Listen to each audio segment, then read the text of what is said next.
Stuff Works Explained. If you are here for the first time, please consider subscribing to this channel. In this video, we'll be talking about JKI expansion, where we say that JKI or Jomo Kenyatta International Airport is at crossroads. After years of false start, now Kenya bets big on a new aviation future.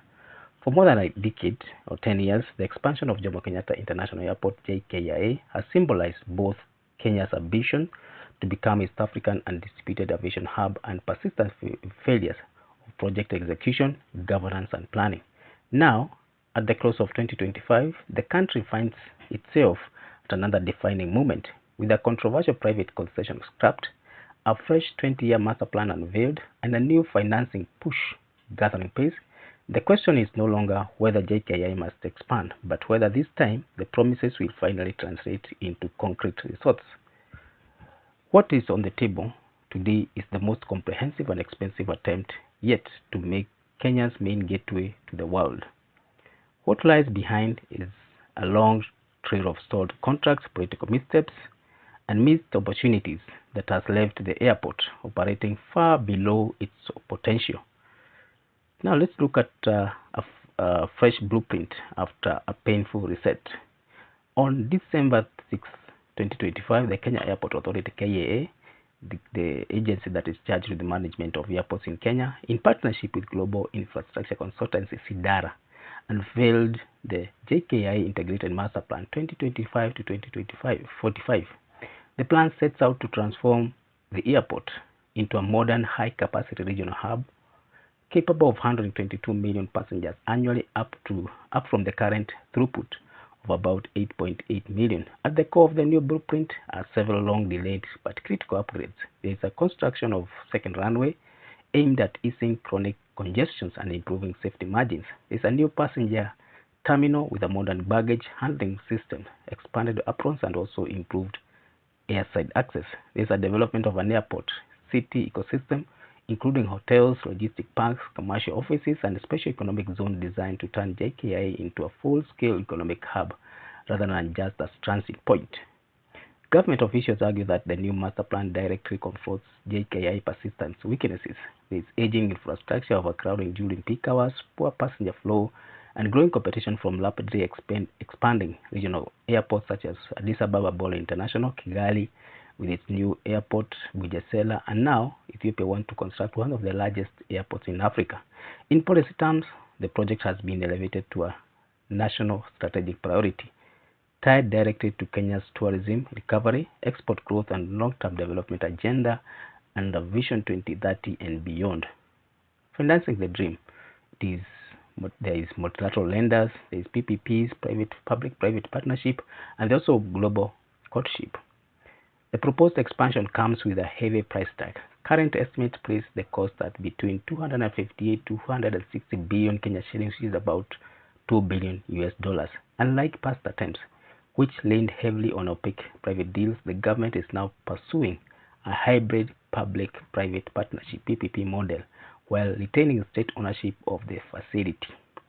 Throughout the second half of 2025, Kenya intensified its search for funding. In August 2025, Transport Cabinet Secretary David Shir formally engaged institutions such as African Development Bank (AFDB), Japan International Cooperation Agency (JICA), China Exim Bank, Germany KfW, and European Investment Bank (EIB). In November 2025, President William Ruto pitched the JKI expansion to Qatar's Emir during a state visit, seeking Gulf investment in the airport modernization. Separately, National Treasury disclosed plans to issue 540 billion Kenya shillings in securitized bonds, backed by fuel levies, part of which would finance JKI alongside the standard gauge railway extension to Malaba. On 3rd December 2025, President Ruto announced that a team from International Finance Corporation (IFC) is expected in January 2026 to explore advisory and financing options for JKI. The project is now framed as a multilateral global bank investment rather than a single operator concession. On paper, this diversification reduces political risk and funding dependence. In practice, it also reflects government's limited fiscal space at a time when public debt IMF negotiations and budget constraints remain acute. Let's now talk about phased construction and the expanding vision. Implementation is expected to follow a phased approach. First phase, focusing on second runway and terminal upgrades, is targeted for completion around 2027. Later phases will introduce satellite spires, and by 2045, even the possibility of a third runway, depending on traffic growth.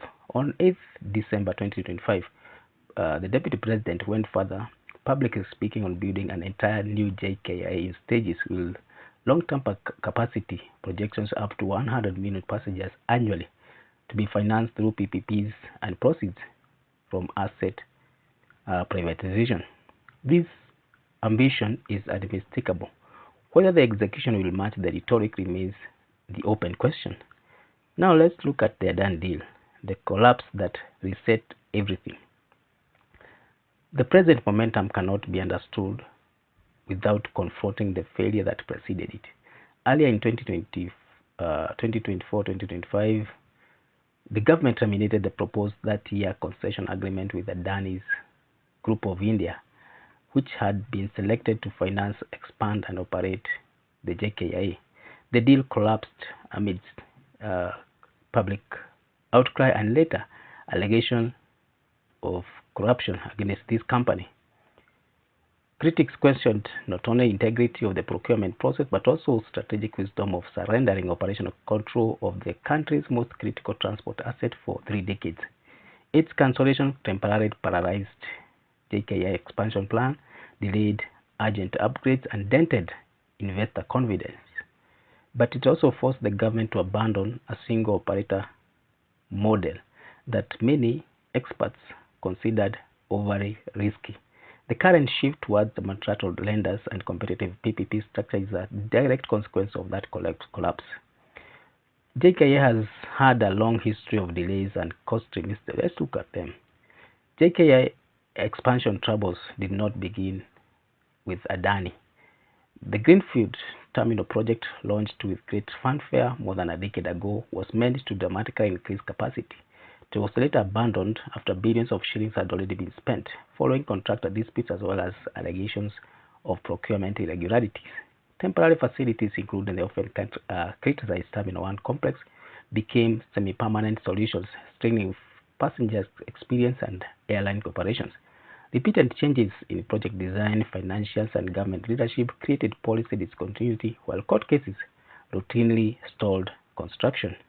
Despite being East Africa's busiest aviation gateway and critical node for tourism, horticulture exports, as well as regional connectivity, JKIA has operated for years in a state of controlled congestion.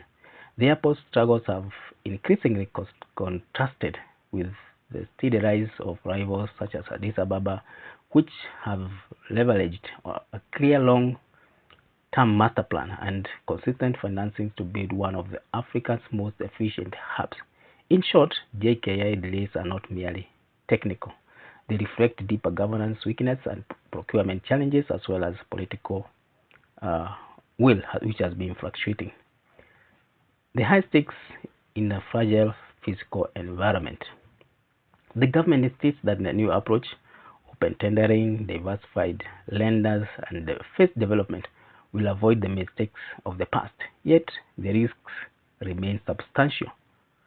Kenya is attempting this expansion at a time when public debt levels are very high, or should you just say high. The country remains under close IMF fiscal scrutiny. Social spending pressures and tax resistance are intensifying. This makes the reliance on securitized bonds, foreign development finance, and PPP not just a strategic choice, but a necessity. Any slippage in funding negotiations or investor confidence could once again derail the timelines. There's also the structural risk of overambition.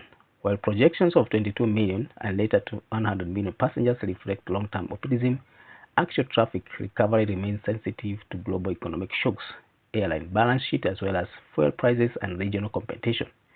In conclusion, you can say that this is a second chance that Kenya cannot afford to waste. JKI expansion has now entered what may be its most decisive phase in our generation. While freshly unveiled master plan reduced courtship of global financiers and a clear rejection of opaque mega concessions, the government is attempting to reset a project that has suffered too many resets already. The ambition is bold, the need is undeniable, and the economic logic is sound. But Kenya's aviation future will not be secured by blueprints or presidential announcements alone. It will be determined by discipline in procurement, transparency in financing, consistency in policy, and realism in execution. After years of aborted terminals, collapsed deals, creeping congestions, Jkia is narrowing out of time. This latest push is not just another infrastructure project, it's a test of whether the country has finally learned from its long and constant delays, or whether, once again, promise will outrun performance. So, thank you for reaching this far. If it's your first time here, please consider subscribing to this channel.